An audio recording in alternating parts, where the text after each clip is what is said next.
for tuning into Manifesting Sons broadcast. Today we would like to share with you an impactful message by Dr. Mark T. Jones Sr., The Pillars of Progressiveness. We hope you enjoy our program.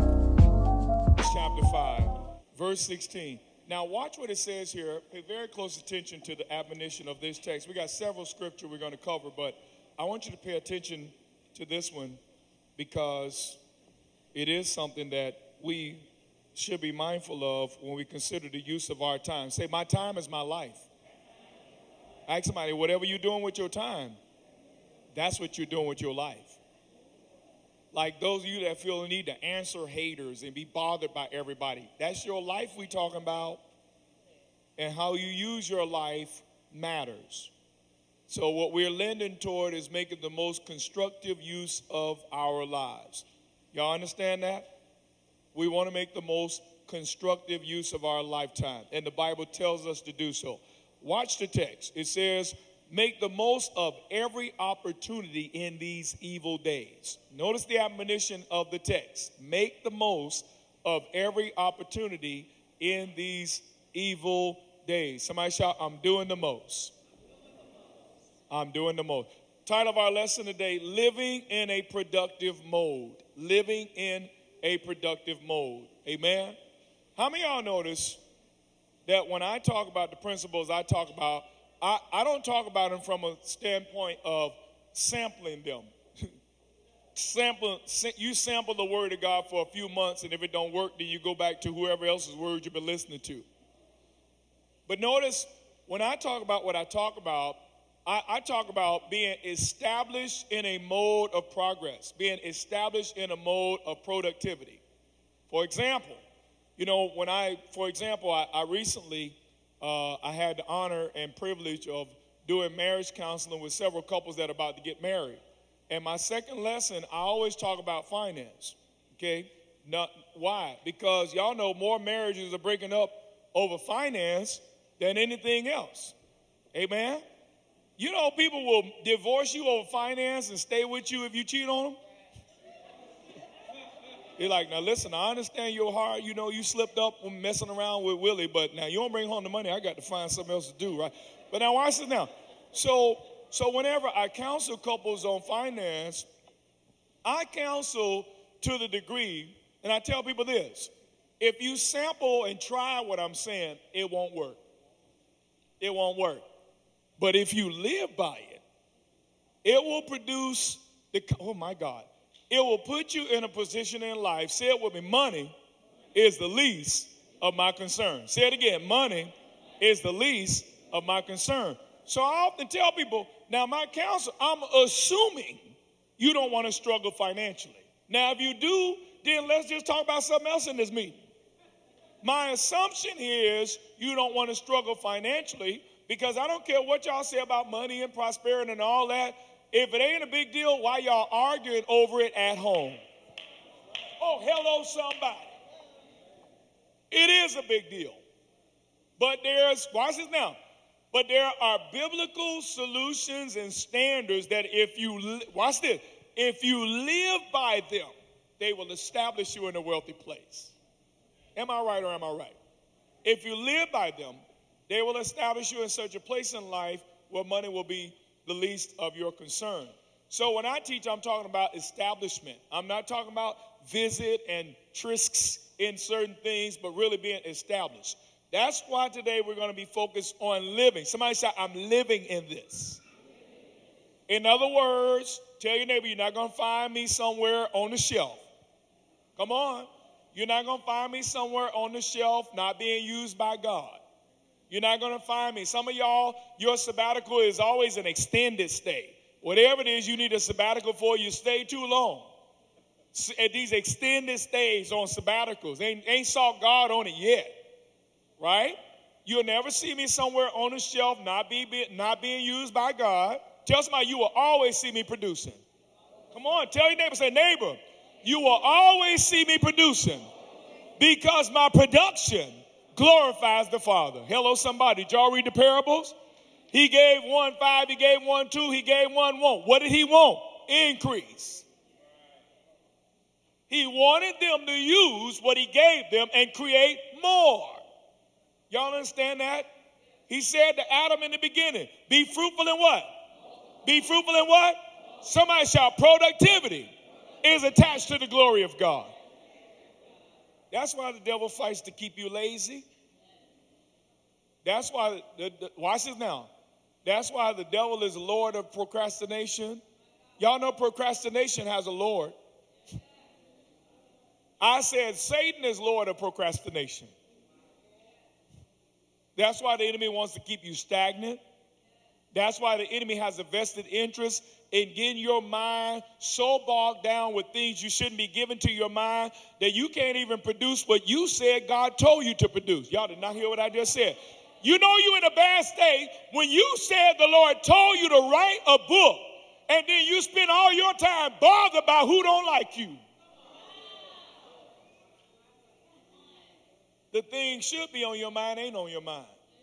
The thing that shouldn't be on your mind, stay on your mind. Somebody shout, that's messed up. And it only lends to non-productivity, and non-productivity never glorifies God. Say it with me. Non-productivity never glorified God. Look at somebody, tell them, I had a function. Y'all understand that? I have a function. Now, several things I want you to write down so we can live in a productive mode. I want you to take this to heart and write these keys down. Here's the first thing. Number one, the governor of your potential is not your environment. It's because of the side of the tracks I live on. No.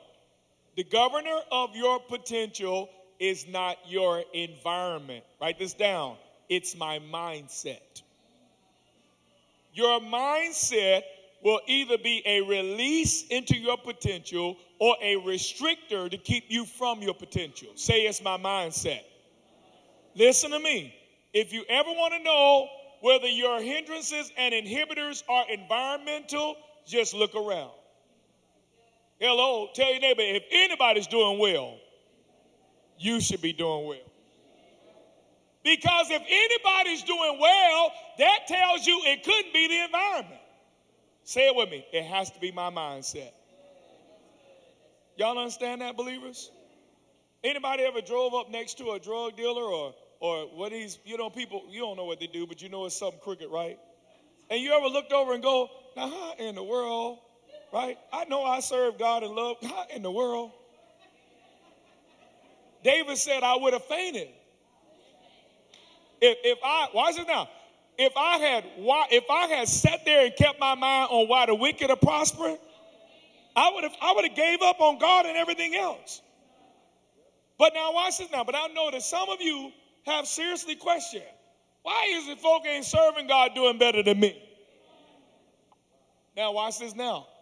It's not your salvation that puts you in a productive mode. It's your mindset. Hello, somebody. You may not, sinners have a better strategy than you. Buy low, sell high. They get on the corner. Location, location, location. They watch the guy scratching like that. You know what they say? I'm finna meet the need. So you may be mad at the drug dealer. Tell somebody they got a better strategy than you. Don't get mad when the drug dealer has a better strategy than you. All they're doing is using principles that the Word of God taught you. It's just that they're actually doing something about the principles they've learned, and you still quoting them. And the worst thing in the world is when you a quoter. Come on, ask somebody, are you a quoter or a toter? Are you toting these things into your life and actually putting them in an application, or are you simply quoting these things, hoping that quoting them ain't going to cause them to manifest in your life? Faith without works is what? You got to put some action behind these scriptures you know. I'm believing God. Show me your faith without works, and I'll show you my faith by what I do. Here's number 2. If your emotions are easily oppressed by resistance, you cannot maintain progressiveness. If your emotions are easily oppressed by resistance, ask your neighbor, what do you do when you feel resisted? Hello? Come on, ask your neighbor, what do you do when you feel resisted in your efforts to make progress? Here's the answer. lay down. Listen what the Bible said. If you love sleep, you'll come to poverty. Oh, that's in the word. The Bible said if you sleep too much, you're going to stay broke. The Bible said if you sleep too much, you're going to stay broke. But now here's the question. Say neighbor. Look at your neighbor and say neighbor. What do you do when you feel resisted in your effort to make progress? Because what keeps you, watch this now, what keeps you out of a mode of productivity is you don't know what to do with yourself when you feel resisted.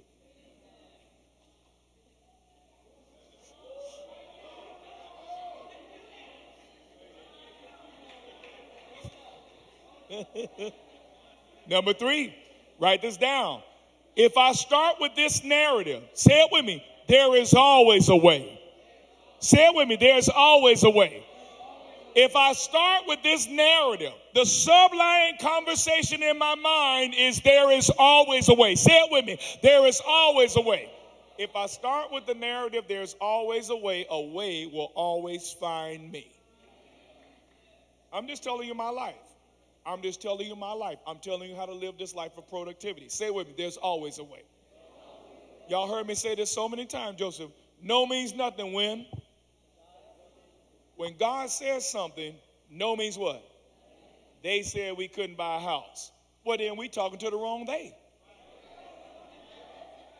Tell somebody, go knock again. Tell somebody, go knock on another door. Come on, tell somebody, go knock on. Don't you dare lay down on your dreams. Don't you dare quit the moment you feel resisted. Reposition yourself and go again. Like the prophet's servant, he sent him out to find rain. He said, do you see a cloud? He said, I don't see nothing. He said, go look again. Do you see it there? I don't see nothing. Go look again. And then pretty soon he saw the cloud about the size of a man's hand. Tell somebody, that's enough to run with right there. I don't need to see all the money to buy a house. All I need to see right there, there's a little cloud, the size is a man's hand. Tell somebody, I'm going for it. But now, watch this now. But your narrative, what is the underlying conversation? Whatever your underlying conversation is, that's what's going to dictate how you act when you feel resisted. Y'all understand that? But now, if you won't take ownership for what you do when you feel resisted, then you're forced to blame it on haters and witches. Church folk are good for that. All this warfare I'm going through. In your mind. It's in your mind. It's in your mind. I know what God showed me. I don't care what God showed you. I care about results. Results don't lie. I don't know who talking to you up in your dome. Results don't lie. Say it with me. Results don't lie. What is the tree known by? By the what? That is the Bible is saying results don't lie. What the Lord said. If the Lord is speaking to you, why does the seed not produce anything? Results don't lie, believers. So watch this now. Say it with me. I have to fix my narrative. I'm talking about the conversation that goes on in your mind when you feel resisted. See that? You understand that? You trying to lose weight, you get on the scale say that you went the other way. What do you do? What do you do? Right? What do you do? Crafty crabs? Extra butter? That's what you do. Might as well make a celebrate out of it. If we ain't gonna succeed, we might as well celebrate losing.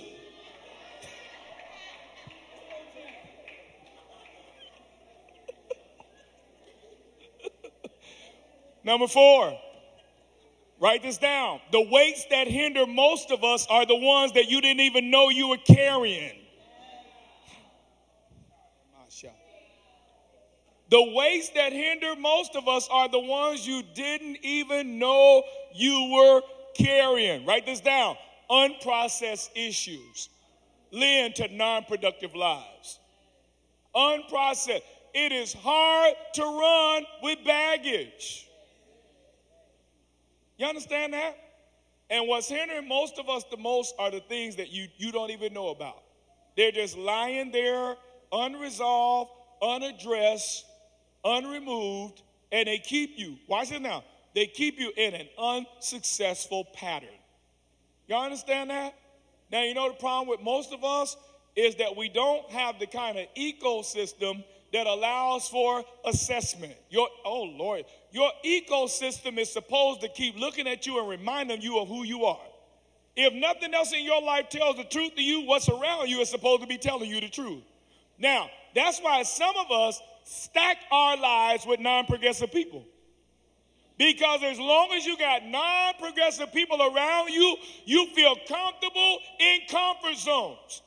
You feel comfortable in complacency. When ain't nobody's moving, everybody feels fine being stuck.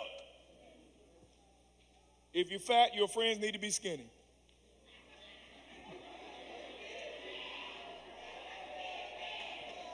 If you broke, your friends need to be rich. Now, I ain't saying dump all your fat friends. You know, some of them real loyal. I'm talking about if you want motivation, tell somebody you got to connect to something that look like what you want. Y'all did not hear what I just said. Now, you know what? Y'all can judge my statement all you want to, okay? If somebody off my 600-pound life tried to give me fitness advice,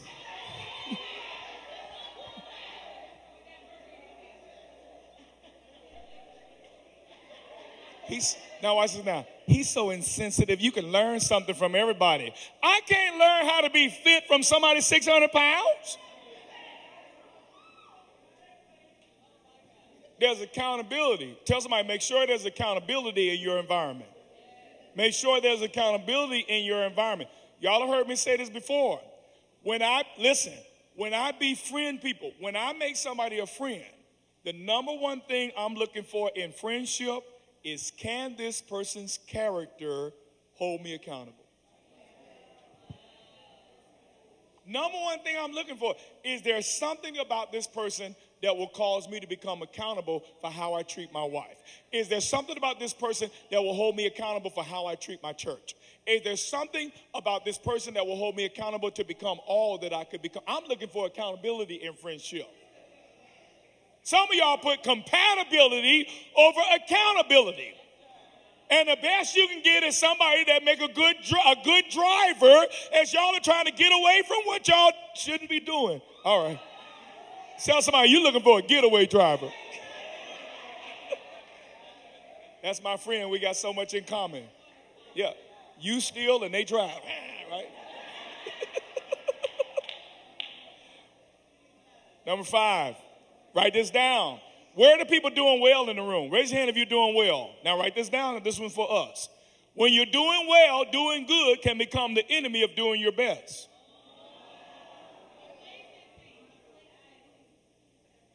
Oh, God.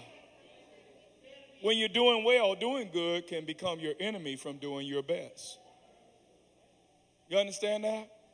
That's why every time you're doing well, you got to get around people that are doing weller. Why? Because they stretch your capacity by virtue of their influence. You understand that, believers? So you never want to become non-productive because you're doing better than being in the projects. Tell somebody there's more than just getting out of the projects. Hello, somebody. You never want to stop reaching for higher just because you got a pretty nice car. Somebody shout, there's more than just a pretty nice car. Y'all understand this, believers? All right? Now, write these keys down here right now. A progressive life is characterized by maintaining personal productivity. Say it with me. Wherever I go, there I am. You cannot produce good results out of a bad image. You cannot produce good results out of a poor self-image. Wherever you go, there you are. And so that's why you got to make sure that in order to maintain progressiveness and productivity, you got to make sure you're always addressing how you see you.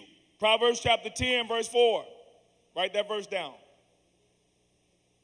The Bible says, lazy hands will make you broke. Hello.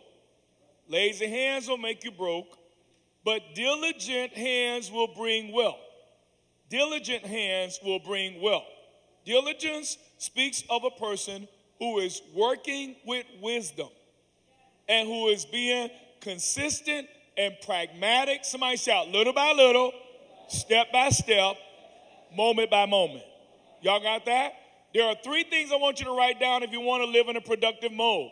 In order to live, say live. Not visit, say live. In order to live in a productive mode, one of the first things you got to create in your life is balance. Balance is the organization and stewardship of your priorities. Listen, life will not hand you balance. Balance is you organizing your priorities. Y'all got that? Like the priority of being well. How many of you have the priority of being well in your schedule? Raise your hand. So y'all have the priority of being well. I see a lot of people that want to accomplish a lot of things they're not going to live long enough to see. Now, why? Because you can have all these gleaming goals of coming up and making it, but if you don't take care of yourself, it's going to be nice for your kids or somebody, but it ain't going to be nice for you until you learn how to create balance in your life. Number 2, focus. Focus is another landmark of living a productive life. Where does focus come from? Are y'all paying attention? Right? Focus is the ability, watch this, to center your interests. You know the biggest problem with many of you right now that really want to do well in many areas of your life? You can't keep your mind on what you said you wanted to do. You can tell how mature you are by how easily distraction gets your attention. I can say the whole word. You can tell whether you're serious about your goals by how easily distraction gets your attention. So if you're easily distracted, what is he doing over there? That ain't got nothing to do with you. Or what they got going on, that ain't got nothing to do with you. So focus is your ability to center your interests. You understand that, believers? And write this down. Focus is a muscle that you have to constantly develop. Y'all get that, believers? You don't just get focused. You know, that's like going to the gym one time getting abs. It doesn't happen. There's something you have to keep doing to maintain focus. Like some of you right now, if you're working on something really, really, really important to you, why do you have your phone with you? Because you already know when it buzzes, what are you going to do?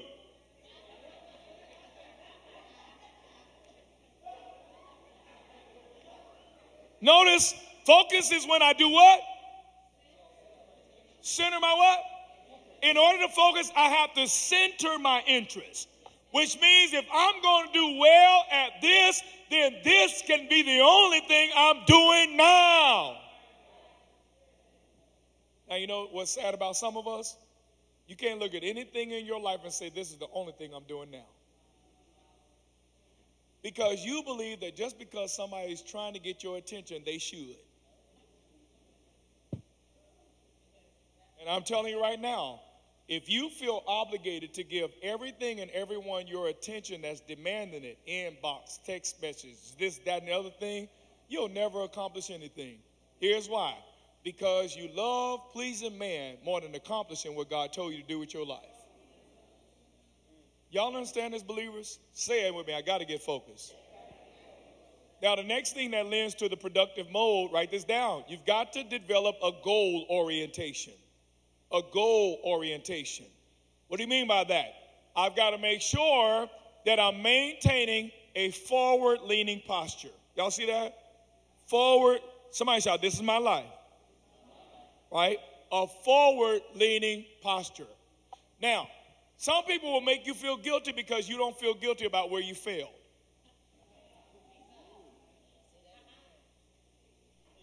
Watch that devil because it ain't godly. Watch that devil. It sounds, oh, you act like you never failed. No, I don't focus on where I failed. I'm maintaining a what? Forward-leaning posture. All right, is that biblical? Forgetting. Tell somebody my failures are behind me. And you ain't going to Just because you build a campfire and roast marshmallows around your failures, just because you sit around making s'mores around where you dropped the ball, tell somebody, I ain't camping out there. I'm keeping a forward-leaning posture. I'm aware of my failures. I learned from them, and I am moving on. See that? But now, watch this. Non-productive people, like, so what happened with that situation? That situation died is what happened with it. Say it with me. It's dead to me. Now, anything you won't kill will live to mess with your future. So wherever you fail, tell somebody you got to bury it. Some of y'all need to go to your backyard, dig a hole, and wherever you fail, throw it in the hole and bury it, and say, ashes to ashes, dust to dust, succeed I must. You act like you never failed. Tell somebody, I know where I failed. Say it with me. I learned from it, and I move on. Maintain a forward-leaning posture. This is how you maintain progress in life. You understand that? Don't make a bonfire and sit around telling stories about how we all failed at the same thing. All right? So then write this down. In the area of balance, I want you to take 3 notes about balance. All right? Y'all heard? Let me hurry up here because they already gave me the side eye when I said it was going to be done at 1:30. All right? So first thing about balance, write this down. Balance is elusive. Balance is elusive. What do I mean by that? Hello?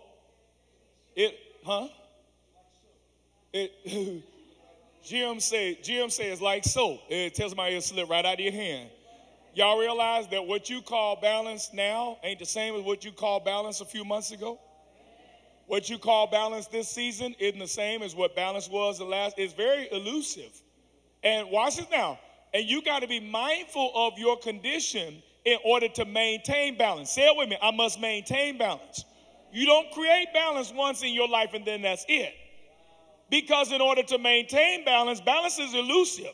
You got to see when things are shifting, and you got to make sure that the things shift to your advantage. Say it with me. I'm making sure that things shift to my advantage. Y'all got that? Balance is elusive. Number 2, balance has to be planned. Balance has to show up in your schedule. If you're going to live a balanced life, how many of y'all have no schedule and want to live a balanced life? Because I'm feeling right now, listen, if you don't have a schedule and you want to live a balanced life, you are delusional. Balance has to be scheduled. It has to be, listen, it is the organization of your priorities. Your spiritual life should be a priority.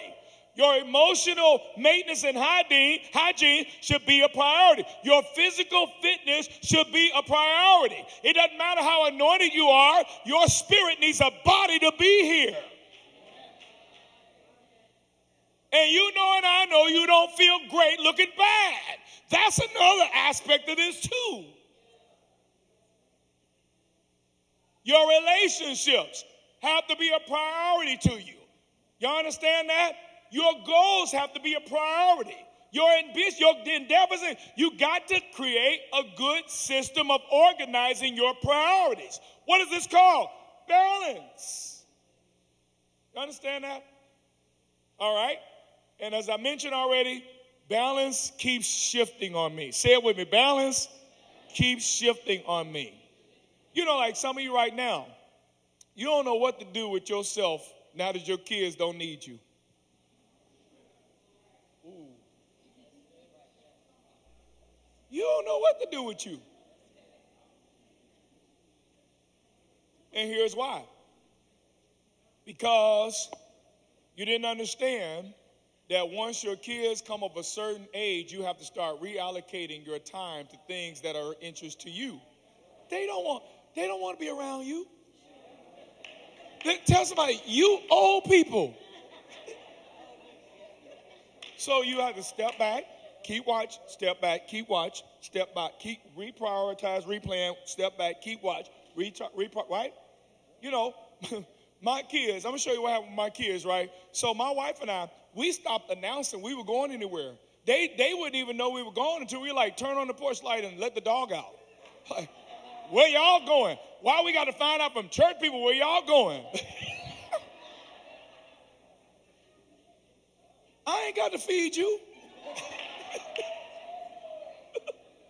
You know how to get in the house? Hello. So you got to learn how to adjust your life according to the season you're living in. Write that down. I got to adjust my life according to the season I'm living in. You understand that? All right? And women, y'all really got to pay attention to this message because y'all tend to live for everybody else. Tell somebody it's time for you to live for you. Come on, tell somebody it's time for you to live for you. Tell somebody it is time for you to live for you. You done raised everything except the awareness of your condition.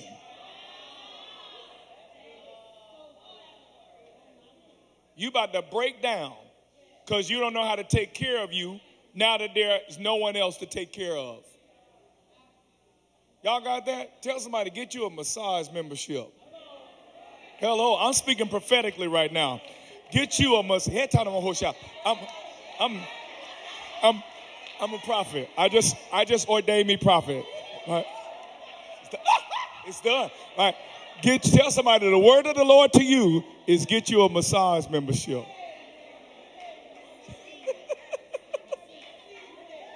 I have a quota. 2 massages a month. Hello. That's for me. Hello. My kids grown. That means I got my money back. Woo. Anybody else got grown kids? Say it with me. I got my money back. Say, I got my money back. Say, I got my money back. Hey, I got my money back. Woo! Yes, sir. And I taught my kids how to make money. Don't ask me for none. Here's the third thing, goals. Tell somebody you need goals. In order to live in a productive mode, you got to keep you some goals. Number one, your goals need to be SMART. Write that down. Y'all know it. Specific, measurable, attainable, realistic, and time-bound. SMART goals. You need SMART goals. Number two, you need goals that are valuable to you. Ask somebody, what do you want? Some of you right now have gotten so lost in making sure everybody got what they need, you don't even know what you want. Tell your neighbor, I want to be the first to tell you, you're suffering from neglect. Because you become so absorbed in making sure everybody else is okay, you don't even know if you're okay. You don't even have any goals because you lost yourself trying to make sure everybody else achieved theirs. It's time for you to revisit the Godhead to see what the conversation about your life was. Because the Bible told me in Ephesians 2:10 that you are his workmanship, created in Christ Jesus unto good works which he had preordained, which means there's something he decided before you had kids. I said there's something he decided before you had a spouse. I said there's something he decided for you to produce before you busied your life with social media and antisocial people. All right, moving on. Remaining productive. Proverbs chapter 21, verse 5. Write that verse down. It said the plans of the diligent surely lead to abundance, but everyone who is hasty comes only to poverty. Tell somebody, don't be hasty. Another key to productivity is pragmatism. Somebody shout step by step, little by little. Now, you know what you develop when you're not a hasty person? You develop patience. You learn how to trust the Lord with your process. You slow down long enough to hear what the Lord is saying about your life. Somebody shout, and I always land in a good place. Y'all hear what I'm telling you? You always land. If you're not hasty, you always land in a good place. Anything you got to do in a hurry, you're probably not going to do well. Say it with me. Slow and stable is better than fast and fragile. Say it with me. Slow with a strategy is better than suddenly with no strategy. We're talking about, I want it suddenly. You have no strategy. If it happens suddenly, you couldn't manage it. If it happens suddenly, you couldn't manage it. So I tell the Lord, do it as slow as you need to get me where I need to be able to manage it. Oh, y'all did not hear what I said. Do it as slowly as you need to get me to a place where I need to be so I can manage it. Somebody shout, slow down, Jesus. I ain't mature enough to manage it yet. Look at what you already do with $2,000 a month. All right. So now remaining productive. Watch this now. First of all, to remain productive, productivity is about this. Write it down. It is about mindfulness. Mindfulness. You need to think about how to attain results. Write that down. I need to start thinking about how to attain results. Some of us get so asphyxiated with the results that we don't even consider the process. I just want what I want. What will that cost you? Come on. Y'all heard what Elder Barr said in first service? She said, stop buying these red bottom shoes and start investing your money. Y'all hear the elder say that? You understand what I'm saying? You got a Gucci bag and you one check away from your lights out. You got all this luxury, and you're literally, if you don't get paid next week, it is a serious problem for you. Something wrong with your priorities.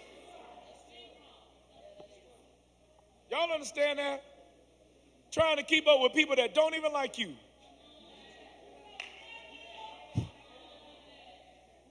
Understand that? No, hit the replay. I got to hurry up. Darty sweat me. Number 2, if you're going to remain in a productive mode, write this down. I've got to be intentional. I've got to be deliberate. Write this down. I have to be deliberate about my movements. Say it with me. I have to be deliberate about my movements. Say it again. I have to be deliberate about, watch this, just on the finance again. If my income is here, this is where my lifestyle is. If my income is here, my lifestyle is here, because I ain't trying to keep up with nobody. Don't live to the fringes of your income. You understand that? You got to be intentional about your movement. Let me share something with you. So I'm living now according to a plan I have for 65.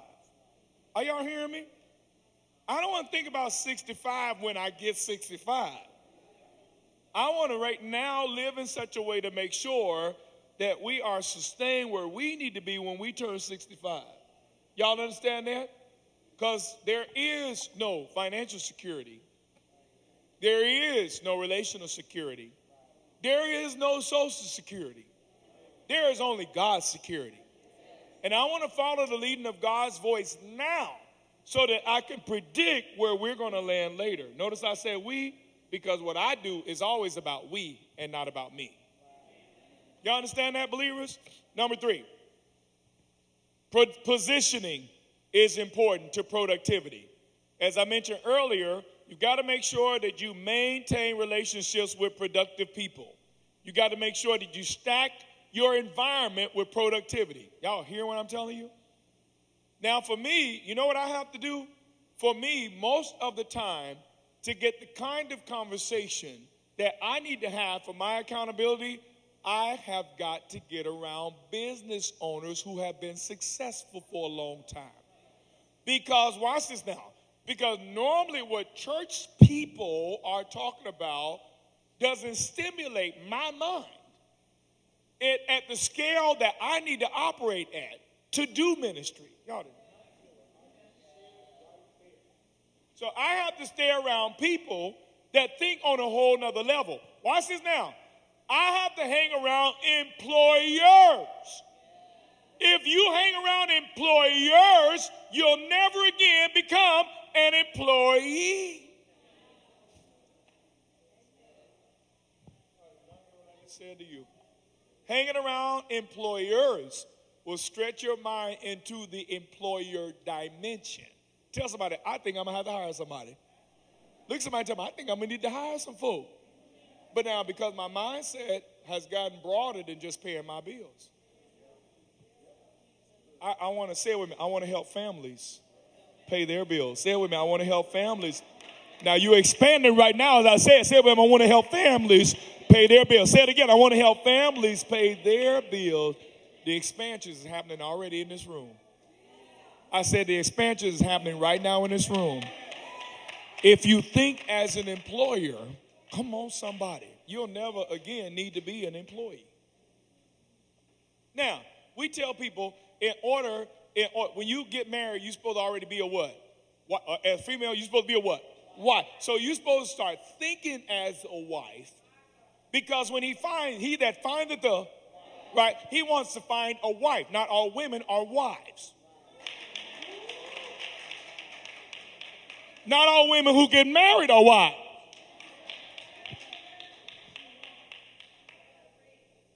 So we tell people that if you want to operate in that dimension, you got to start thinking in that. And that maturity means that, watch this now, when I'm thinking as a wife, I put away the girls in the hood mentality. I ain't got to be in the club. I don't have to be doing the things that I was doing when I was in that childish mindset. I'm now thinking as someone that got to manage a home. I'm thinking of someone that's got to help a man with a mission. I'm thinking of someone that's got to become a nurturer and the woman creates the environment of the home. It creates the condition in which, watch it now. I was telling somebody recently, when you got pregnant, your womb created an environment for a healthy child to come forth. That's the same thing a woman's attitude does for her home. The woman's attitude becomes the womb for the house, and the house begins to form whatever she's going through.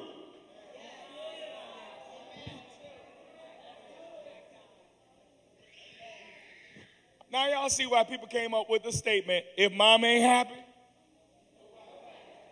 Now y'all see where that foolishness came from? If she miserable, she gonna make sure everybody else up in that mug miserable too. Say it with me. Say it with me. Women are wombs. So the same way your womb became a nice, comfortable, nourishing environment for a child to come forth healthy, that's the same thing that ought to happen to your husband in your home. I need to tell somebody, you can birth the man. Oh, tell somebody you can birth yes, you can. You can birth this man into his potential. The question is, what kind of an environment? Oh, Lord, help me in this place. What kind of an environment is that man coming home to?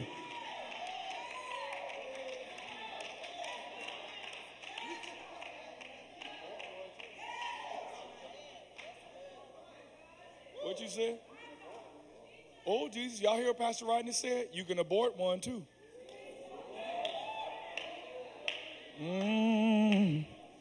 So mindfulness is the key to creating a productive, write this down, mindfulness is the key to creating a productive environment. Y'all got that? I have to be aware of what it takes to accomplish my goals. I've got to be aware of what it takes to accomplish my goals. I've got to be aware of my own emotional state. I'm going to keep hammering on that one, because you cannot produce better than you think. Write this down. I cannot produce better than I process. I cannot produce better than I process. I cannot produce better than I process. Y'all got that? Awareness of what is actually influencing you. Now, I'm going to ask a question for those of you that are in the room, and I'm going to give you these 5 last things. Do you know what motivates you? See, we talk about productivity and progress and progressiveness. Do you know how you're motivated? Do you know what motivates you? And I'll give you an example. These are 3 sources of motivation. Number 1, self-motive. Where are the self-motivated people in the room? Right? Where are the self-motivated? Raise your hand, self-motivated people. All right? Because normally people work for us. Hello? Normally, people work for the self-motivated person. Because we don't need anyone else to motivate us to be responsible. You're always telling people what to do. They wouldn't know what to do watching you.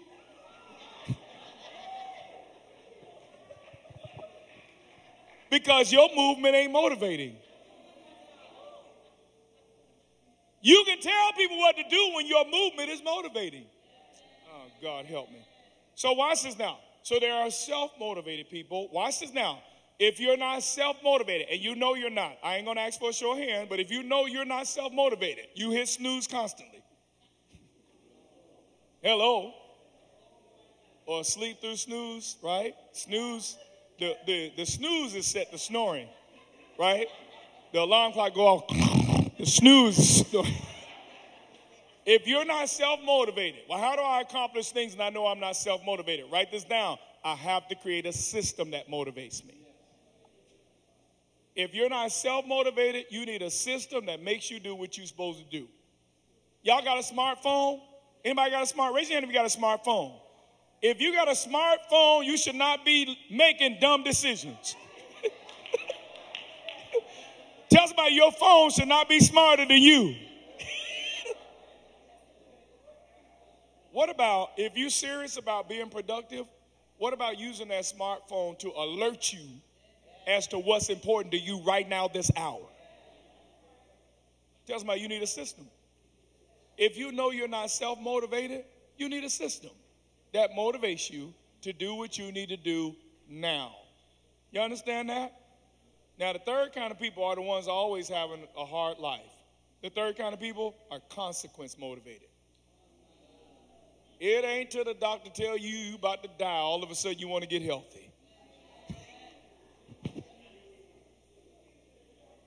The doctor like, you got a week to live, and now you in the gym.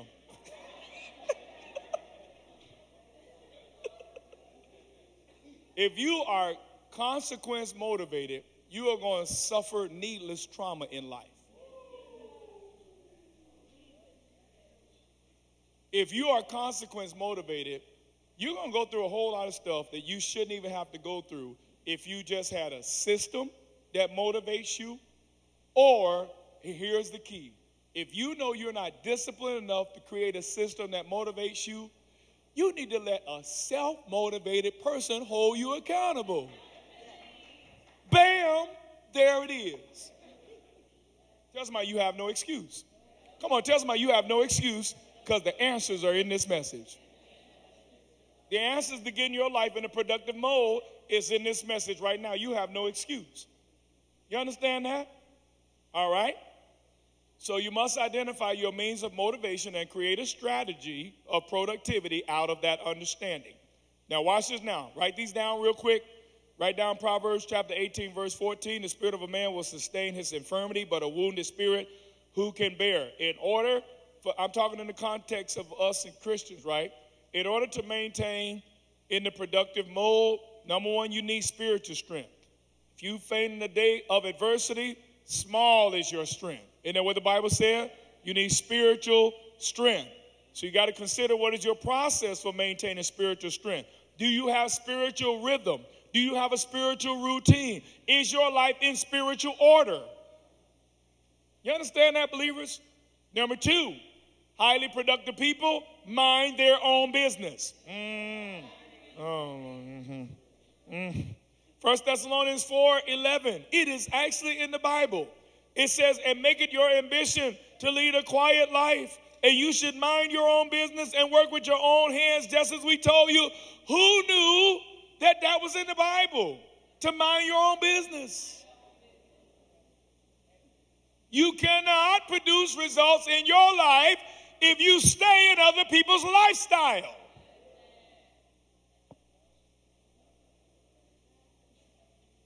Some of y'all are too nosy for your own good. Let me help you out with this. Okay? Because this is a simple management principle here. I manage the money in my accounts because I want to be a good what? Steward. Only manage the relationships under your influence. They left the church. Your mind's still on what they're doing. You all on their page trying to figure out what's going on. Tell somebody that ain't in your account. They told you they ain't want nothing to do with you. You still trying to figure out what's going on with them. Somebody shout, that ain't in my account. Manage the business that's actually under your sphere of influence. And other than that business, mind your own. Y'all understand that? When somebody tell me they leaving my life, I don't feel depressed over that. My workload just decreased. I'm like, shoot, I got time. I can stay in the gym 30 more minutes. I don't have to have that 30-minute meeting with you every Tuesday about the same dumb stuff. Oh, my bad. Pastoring. Number 3, Highly productive people are particular about the use of their time. Y'all got that? So you need to know exactly when and exactly what you should be doing. Ecclesiastes said to everything there's a what? To everything there's a time. To everything there's a season. Is this the season for you to be dealing with this stuff? Come on. Is this the time? Can you afford to offer your time to conversations that ain't going to change their life because you already said they were rebellious? What makes this conversation any different? I only counsel people that humble themselves. I only counsel people that humble themselves. I'm not finna argue you into order. I'm not going toward what resists me. I hear what I just said. I said I'm not going toward what resists me. Because if you're in active resistance to me, that tells me you don't need me.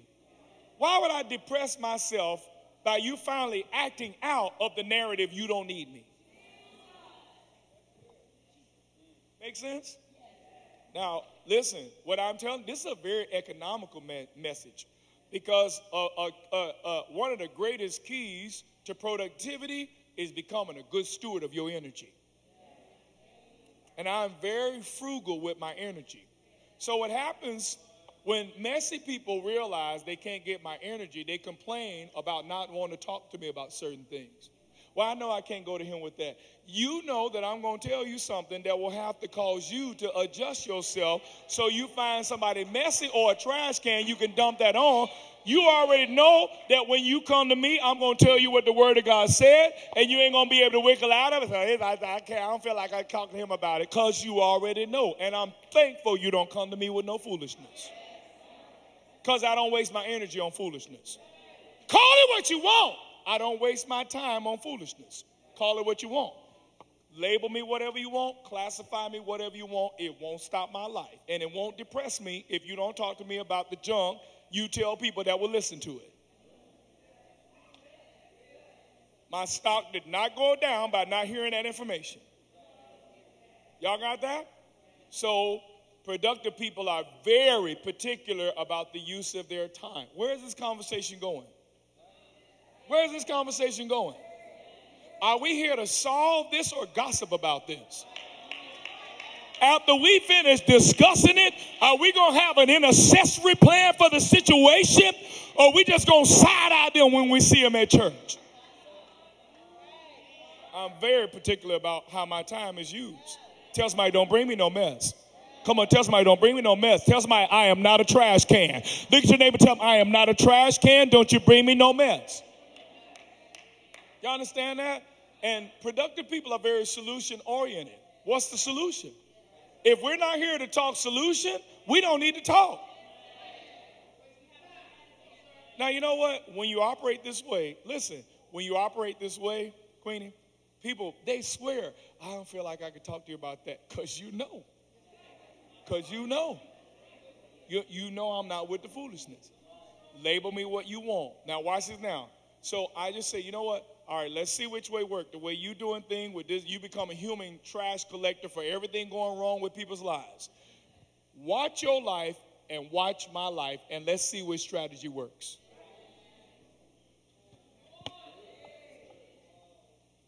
Number 4, get rid of your need to please everybody with your decision making. Galatians 1:10, am I now trying to win the approval of human beings or God? Or am I trying to please people? If I was still trying to please people, I wouldn't be a servant of Christ. So get rid of your need. If you're going to be productive, you're going to realize, say it with me, I can't please everybody. Say it with me, I can't please everybody. Look at somebody and tell them I cannot be there for you all the time. Now, that is not a badge of disloyalty. It is a truth. Say it with me, I am not omnipresent. Say I'm not omnipotent. Say I'm not omniscient. I don't pick you up in the realm of the spirit.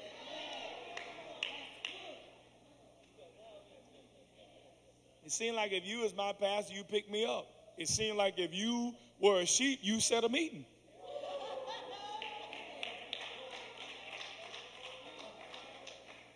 But I was going through stuff. Let them that are infirm call on the elders of the church.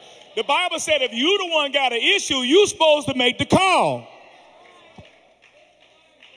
I ain't no Swami. I do not have a crystal ball, and you ain't on my mind all day long. I'm sorry.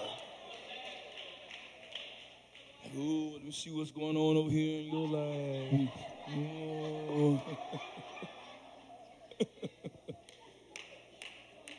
1 Peter chapter 1, verse 13. 1 Peter 1:13. Gird up the loins of your mind. Somebody shout, tighten it up. Tell somebody, get your mind together. Come on, tell your neighbor, get your mind together. Your results are hanging in the balance. Come on, tell somebody, get your mind together. Your results are hanging in the balance. Get your mind together.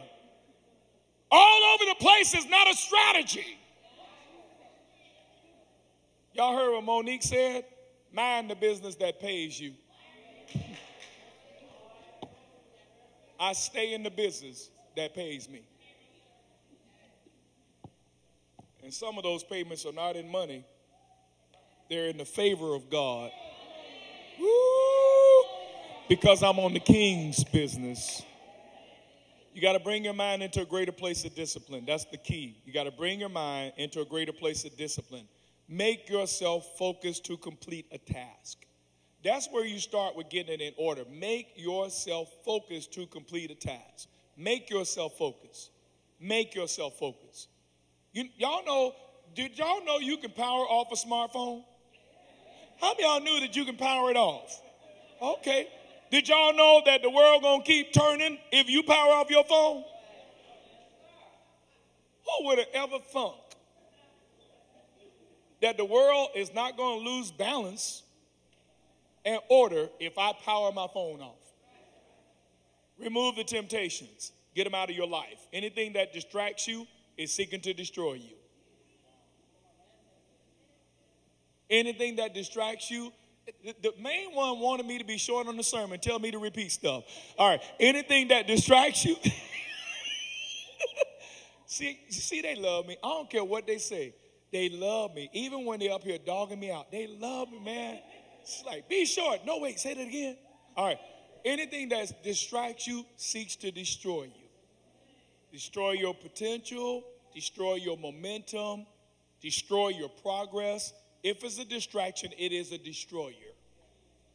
Y'all got that, believers? All right. Put everything you need in the place where you're working to produce results. You want to go to the gym? Put your gym bag in the car. Put your gym bag in the car. You going to the gym? Be serious about going to the gym. Put your gym bag in the car. Y'all got that? Put everything you need everywhere it needs to be so you don't have an excuse to not do what you're supposed to be doing. Y'all got that? Now, here's the last thing, and I'm finished. We're going to have communion.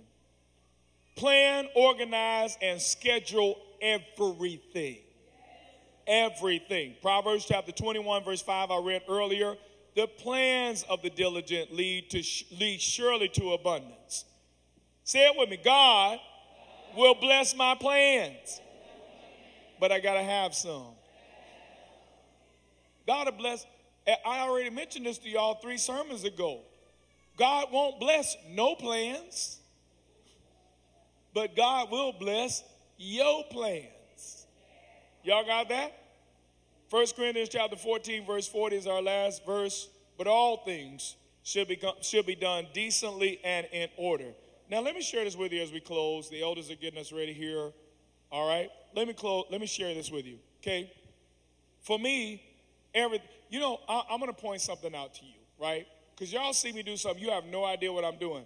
I come down here. The fellas put my table down here, right? And y'all ever see, I'm always real. Because the lines were crooked. My table has lines in it, right? So when they set it up, the lines are going like that. Well, that line is this way, so this line has to be the same as that line.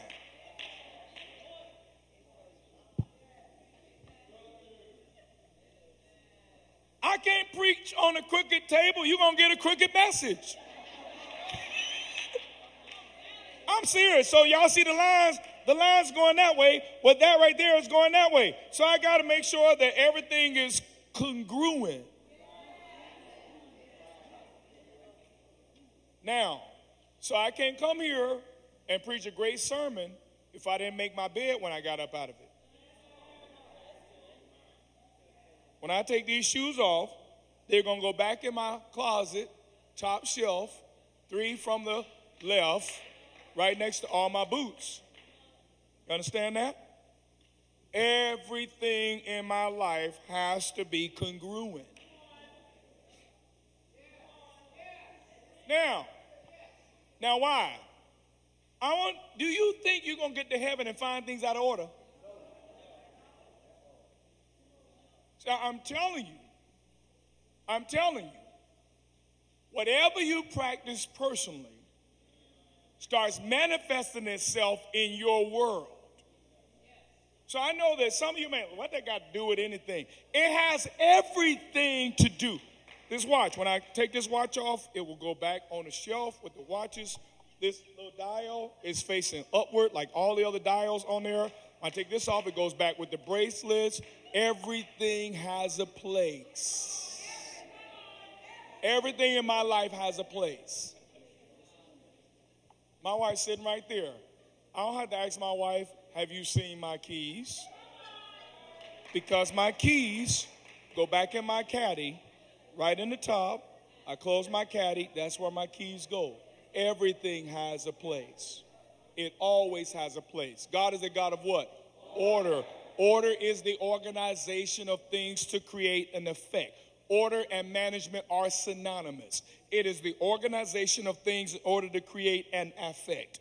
So what I'm talking about, right? This is why people don't look, they look at your life like, why everything go right for this man? Order, not perfection. Order. There's an order from which things flow. You understand what I'm saying? God came out into this world to create an atmosphere for you. Did he leave it dark?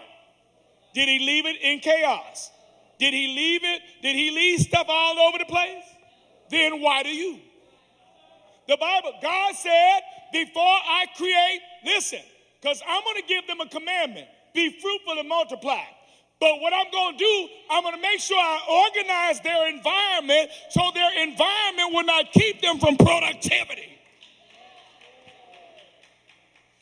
So God created balance and symmetry and order, and then God planted a man right in the middle of it. And then God said, now be fruitful and multiply. But notice he commanded productivity from order. He commanded productivity from what? From order. Tell somebody, get your life in order. Get your life in order. Now, think about this. If you've been doing pretty well out of order, oh, how much more? How much more when you get real detailed about things being a certain way? You understand that, believers? Finance department will tell you when it comes to managing things, there's a certain way I'm about everything always. Because, watch this now, order is an aspect of management. You manage results. But you manage results through processes. But the processes have to be personal to you. You have to take ownership for processes to produce results. Y'all understand that, believers? Does that make sense to you? Somebody get in my car and they we drink something. Hey, take your bottle. Did you leave that? I know they left it, but I'm not. Did you leave that? Did you leave that there? It's got to go. There's a certain order to things that I like to keep my life in a certain order. You understand that? I'm not going to give the example now, but you look at my billfold, right? Look at my billfold. All the larger bills are on the right in descending order, hundreds, 50s, 20s, 10s, 5, 1s, right? That's the way they are. Right now, that's exactly the way they are. To the right of my wallet are all my credit cards for home. To the left of my wallet are all my credit cards for the church. I keep my state separate from the church. Separation of church and my state.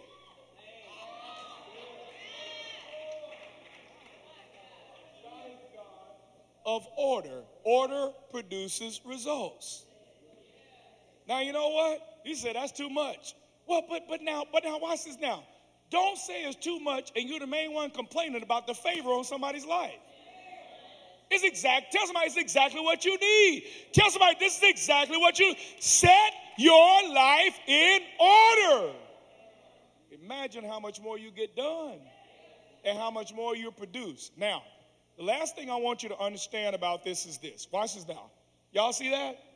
Y'all see that right there? Pay attention to what I'm going to say. Okay?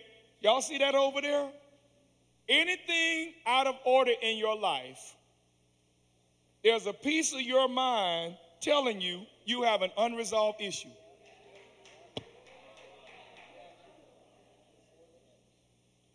Anything out of order in your life, there's a part of your consciousness telling you, say it with me, that ain't right. So now imagine this. So if you got stuff everywhere, this is why you can't focus. Because pieces of your mind are attached to non-resolution. That's not where that belongs. That's not what that's not.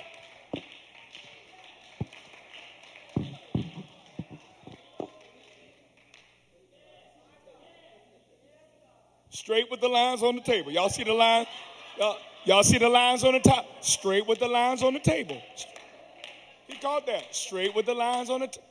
I'm telling you, man. Anything you got all over the place, listen, pieces of you are attached to unresolved issues. Your clothes all over the place is an unresolved issue. That mess going on in your bathroom is hello? Your car and all that junk in your car, those are unresolved issues. Listen, and it's not just about getting my car clean.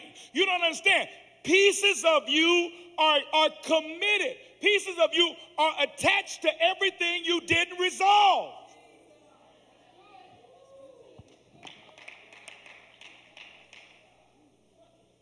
Pieces of you are attached to everything you didn't resolve. Pieces of you. This is real, y'all. This is not mumbo jumbo. Pieces of you are attached to everything you didn't resolve. All right. So now, I thought they moved my table. So now, this is what they're supposed to. So now, when you go to try to produce, you can't focus. Have you ever wondered? You're like, nah, I got everything here, and have you ever wondered what keeps you from focusing? Come on, I'm thinking about what I'm saying. Have you ever wondered, now I know this is what I want to do. I know this is what God said to do. I know this is what I need to do. Why can't I stay focused? Because pieces of you are attached to everything you didn't resolve.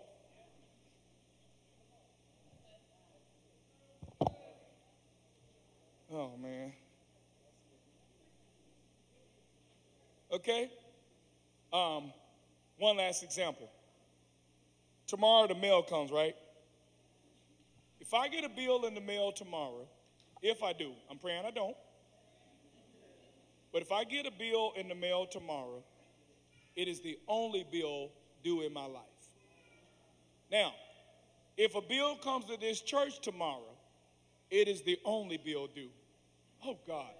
Because for me, everything has to be maintained in resolution. See?